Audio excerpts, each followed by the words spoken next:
आया, ममता बनर्जी ने गरीब नौजवानों को रोजगार या नौकरी नहीं दी। जिस ब्लॉक में 50% से ज्यादा मुस्लिम अकलियत रहती है, वहां पर 50% नौजवान उस गांव को छोड़कर भारत के कोने कोने में जाकर नौकरी करते हैं। इसलिए करते हैं कि ममता बनर्जी और टीएमसी ने उनको नौकरी ये करते हैं कि ममता बनर्जी और टीएमसी ने उनको नौकरी नहीं दी। हमारा नौजवान बेटा है, बाप और मां की मोहब्बत से महरूम दूर जाकर काम करता है। अगर उसकी शादी हो गई तो साल में एक मर्तबा उसकी बीवी अपने शौहर के सूरत को देखती है। अगर उसके बच्चे हैं तो बच्चे साल में एक मर्तबा अपने पिता को देखते हैं। और ममता बनर्जी गाली देती असदुद्दीन ओवैसी को कि ये फुला करता है, इसके लड़ने से बीजेपी को फायदा होता है। मैं ममता बनर्जी से पूछना चाह रहा हूं, तपन सिकदार का नाम तुमको याद है? ममता बनर्जी, कौन था तपन सिकदार? तपन सिकदार पहला आदमी था जिसको ममता बनर्जी ने बीजेपी का एमपी यहां पर बनाया था, दमदम कॉन्स्टिट्यूंसी से। बताओ ममता बनर्जी, तुमको अगर याद नहीं है तो मैं तुमको याद दिला रहा हूं।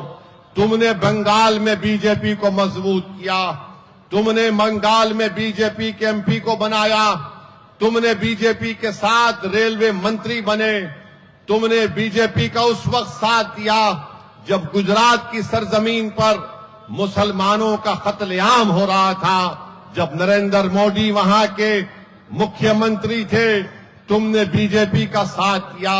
आज ममता बनर्जी कहती है कि मैं मुस्लिम महिलाओं की बहन हूं।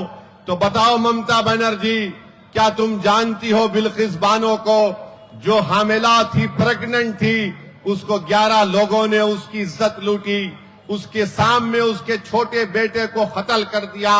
ममता बनर्जी, अगर तुम्हारे सामने बिल्किस बानो आ जाओगी तो तुम उसकी आंख में आंख डालकर नहीं देख पाओगी। अगर आज बंगाल में बीजेपी के एमएलए हैं, बीजेपी के सांसद हैं, उसकी जिम्मेदारी टीएमसी और ममता बनर्जी पर आती है, उसकी जिम्मेदारी मीम पार्टी और ओवैसी पर नहीं आ सकती है। मेरे अजीज दोस्तों और बुजुर्गों, मैं आपको बता रहा हूं, मेरे तेलंगाना में हमारे 7 एमएलए हैं।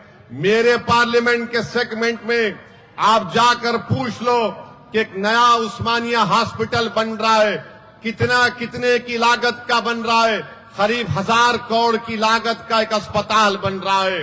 आप जाकर पूछ लो, गवर्नमेंट के 2 मैटरनिटी दवाखाने हैदराबाद पार्लियामेंट के सेगमेंट में काम कर रहे हैं। आप मालूम करवा लो, हमारे कई बंगाल के भाई बहन बड़ी तादाद में हैदराबाद की पार्लियामेंट की कॉन्स्टिट्यूंसी में रहती हैं, वो जेवर का काम करते हैं। उनसे पूछ लो आप, मेरे पार्लियामेंट की कॉन्स्टिट्यूंसी में 2200 करोड़ की लागत से मेट्रो का काम हो रहा है। बताओ, ये सब काम मीम पार्टी, एक मिनट, ये सब काम मीम पार्टी सरकार में नहीं है। मेरा कोई एमएलए मिनिस्टर नहीं है, मगर मीम पार्टी अपनी ताकत के ऊपर वहां पर काम कराती है। इसलिए कराती है कि हैदराबाद और तेलंगाना का मुसलमान मीम पार्टी को अपना चुका है। तो मैं आपसे अपील करने आया हूं कि आपकी वोट की अहमियत ममता बनर्जी और बीजेपी के पास नहीं है। ममता बनर्जी बीजेपी का डर दिखाती है और मोदी हमको घुसपैठी कहती है। याद रखो, ये दोनों भाई बहन की जोड़ी को आपको छोड़ना पड़ेगा।